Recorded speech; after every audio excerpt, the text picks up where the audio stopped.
Mga kaibigan, magandang araw po sa ating lahat. Muli pong nagbabalik ang inyong lingkod. Sa araw na ito mga kaibigan ay ibabahagi ko lamang po sa inyo kung paano po mag-set ng VLAN sa ating pong Roamers Lab na switch or sa switch na manageable, kung paano natin siya i-set as VLAN at kung paano din po natin siya i-manage yung speed limit, so bandwidth limit niya po, at kung paano natin siya gawing multi-access point para po sa atin pong mga piso Wi-Fi. So, kompletohin na po natin mga ibigan at nang sa ganun ay lahat po ay inyo pong maintindihan about po sa manageable switch natin kung paano po natin ito gamitin. O nga pala, gusto ko pala pong i-shoutout ang mga kaibigan natin na nag-join po sa atin pong pa-member, no? Sa pa-shoutout natin dito po sa YouTube channel natin, maraming salamat po sa pag-stay ho ninyo at pag-join po sa atin pong membership. Makikita nyo po sila mga kaibigan sa screen ho natin, sila po yung mga kaibigan natin na nag-stay talaga at talagang malaking tulong po ang kanilang ginagawa sa atin sapagkat nag-stay sila at sumusuporta sila sa atin pong YouTube channel at nang sa ganun ay lalago po ito at gaganahan ho tayo na magbigay pa po ng mga free na tutorials about po sa internet or sa piso Wi-Fi. Ito naman may kaibigan, gusto ko lamang pong special shout out yung ating mga kaibigan, no, sa Facebook na si Sir Joseph. Ito po siya, makikita po natin siya sa screen. At next, gusto ko pong i-shout out si Sir Romulo Tumamao, no. Siya po ay nalimutan ko kung taga saan si Sir. Shout out po sa iyo diyan, Sir. Maraming salamat nga po pala sa pagsuporta niyo sa Facebook ko natin. At si Sir Kinshin Batusay. At isa sa mga matatagal ng mga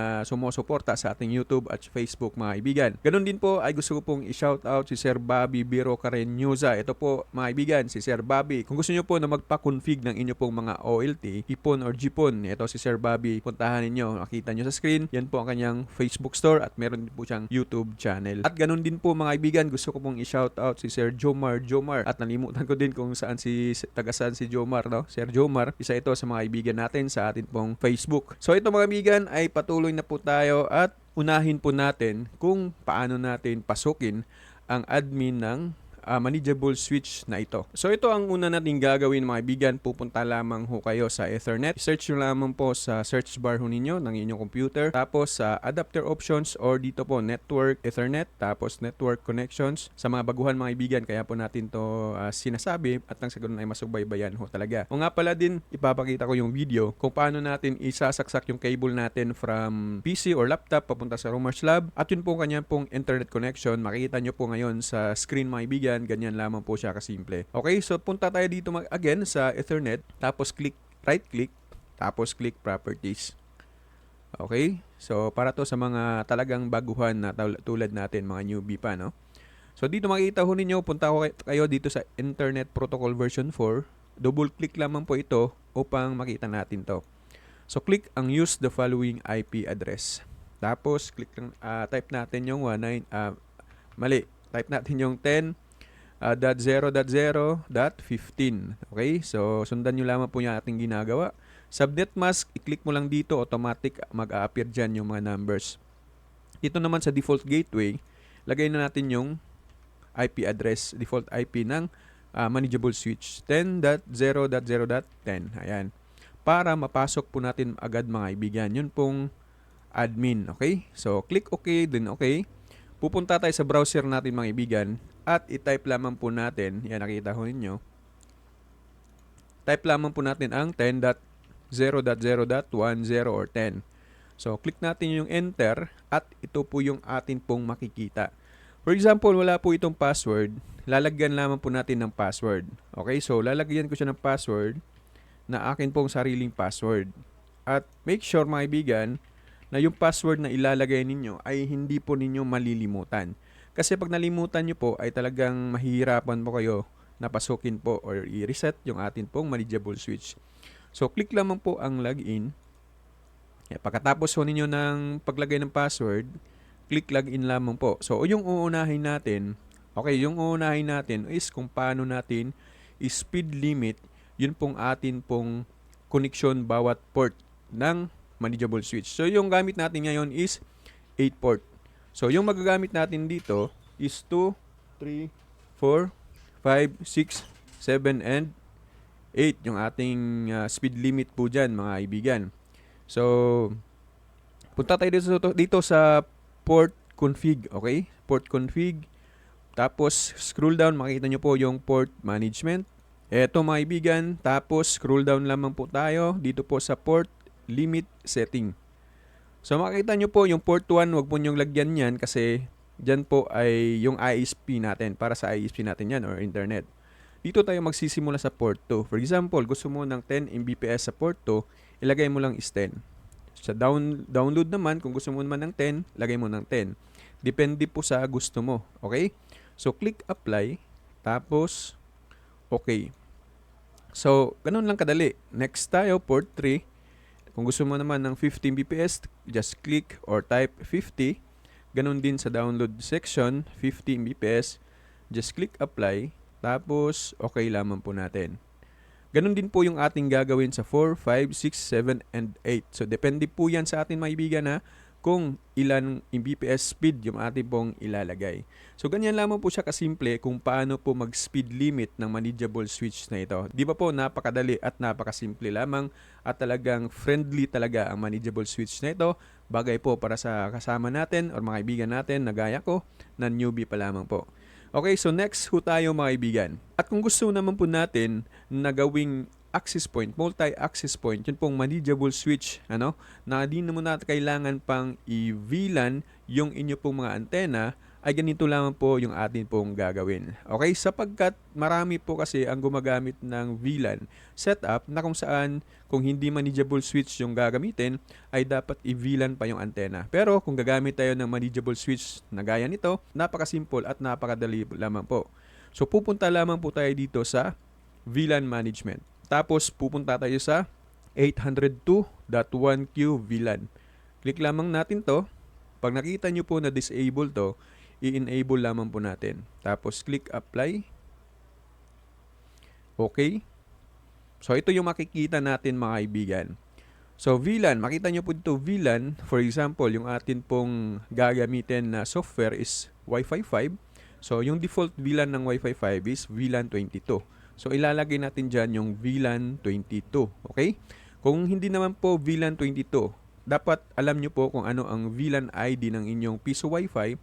Nang sa ganun ay magkapareho po yung atin pong gagawing VLAN dito. For example, ang LPB is meron po siyang VLAN 13 pero hindi siya naka-default. Kasi kailangan mo po siyang i-manual bago natin magamit. Unlike sa ibang software gaya ng Wi-Fi 5, naka-default na siya, automatic. Paglagay natin sa Roamers Lab or sa manageable switch na naset natin as VLAN, automatic na po ito. Pero gaya ng LPB mga ibigan again, isi-set mo pa siya dun sa admin. Kailangan mo siyang i-enable yung kanyang VLAN.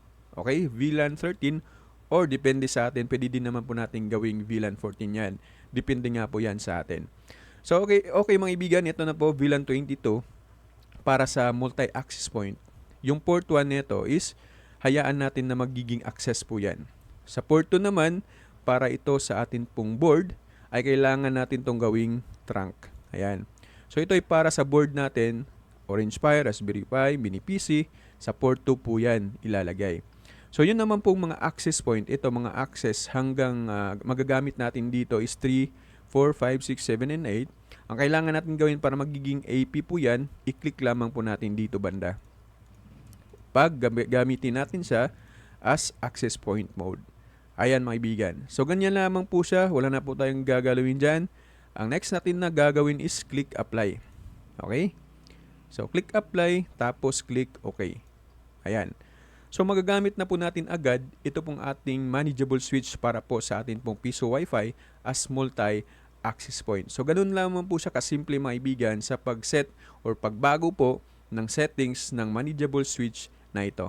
So next natin gagawin ngayon, ipapakita ko sa inyo kung paano po mag-set ng multi-VLANs. Kasi pwede pong ang VLAN dito is hanggang 15 VLAN IDs. Kaya ipapakita ko po sa inyo ngayon kung paano natin siya gagawin. And again mga kaibigan, pupunta ho tayo dito sa VLAN management. Tapos 802.1q VLAN, click natin yan. So pag nakita ho natin na disable, i-click lamang po natin ang enable. Tapos click apply. Tapos okay. So ito na yung makikita natin. For example, again mga kaibigan, yun pong gamit natin na VLAN sa atin pong mga piso Wi-Fi ay 22. So ilalagay po natin dyan 22. Ayan. So naset natin to kanina, kaya dapat ko po itong i-back to default muna mga kaibigan. Tapos i-delete ko muna yung sa baba para back to default po yan para magsisimula ho tayo paano po mag-VLAN. So again, 22, ilalagay ko dito yung 22. Tapos yun pong port 1 natin maibigan is access po yan. So kung gagawin po natin itong lahat na VLAN port, ay kailangan lamang po natin gawing trunk lahat ng mga port na ito. Ita-trunk po natin yan. Ayan, click trunk. So dapat naka-trunk po yan lahat. At wala na po tayong gagalawin pa dito.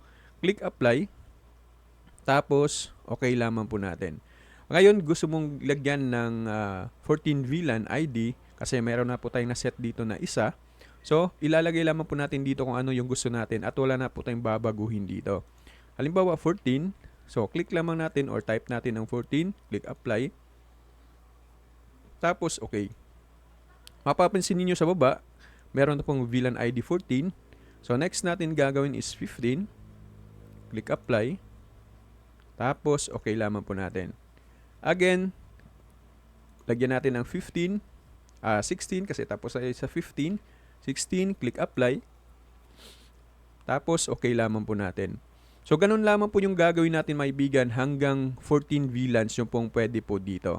So, ganun lang po siya kasimple kung paano natin siya gawin na VLAN, ito pong atin pong manageable switch. So, sa iba pa pong katanungan ay mag-comment lamang po kayo sa comment section natin kung di nyo po alam kung ano pa po ang gusto nyo pong ipaliwanag or gusto nyo pong malaman tungkol po sa manageable switch mga kaibigan. Kung gusto nyo pong bumili nito, ay bisitahin ho ninyo yung Facebook store ho natin, andyan po sa screen.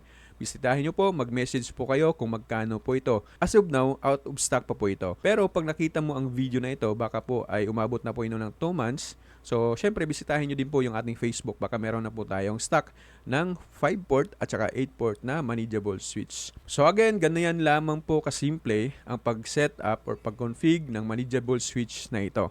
Sa mga kaibigan natin na bago pa lamang sa ating pong YouTube channel, bisitahin nyo po yung ating pong Facebook store, Shopee store, bisitahin nyo lamang po at sana po ay mag-follow po kayo doon. At ganoon din po mga kaibigan sa ating pong YouTube channel kung kayo po ay hindi pa po nakasubscribe, nag-like ng ating video, nag-share po ng ating video at ang pinaka-importante sa lahat ay nag-hit po kayo ng ating pong notification bell at nang sa ganoon ay magiging aware ho kayo sa lahat po ng ating pong i-upload na bagong tutorial. Again and again, magandang araw sa ating lahat and God bless us all.